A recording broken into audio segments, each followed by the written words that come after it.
Last Saturday night, my friends and I decided to play Monopoly, because we wanted to ruin our friendships in a way that felt both traditional and financially educational.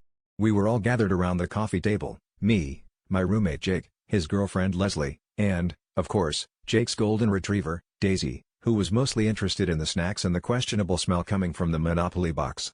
Before starting, Jake insisted we play with our real-life house rules, which meant things like double money for landing on free parking, paying rent and snacks if you were short on cash, and having to bark if you landed on boardwalk. I thought the last one was a joke, but Jake was already halfway through a practice bark before anyone could object. The game started off normally enough, except for the fact that Daisy seemed to have a knack for rolling doubles. Jake would roll for her and, miraculously, she landed on the best properties every time.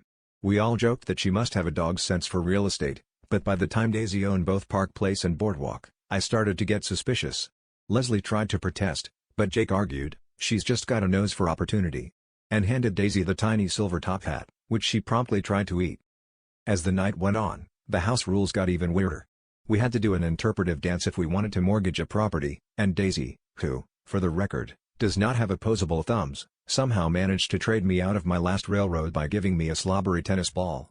Jake insisted it was a fair trade, and Leslie was too busy making Daisy a tiny hotel out of tortilla chips to intervene. By midnight, Daisy had acquired more properties than the rest of us combined, and she was charging rent in both treats and belly rubs.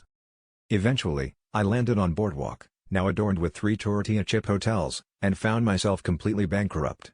As I handed over my last bill and a half-eaten cookie, Daisy gave me a look that said, "Don't hate the player, hate the game." And that's how, for the first time in Monopoly history, the dog was the only one who didn't go barking mad.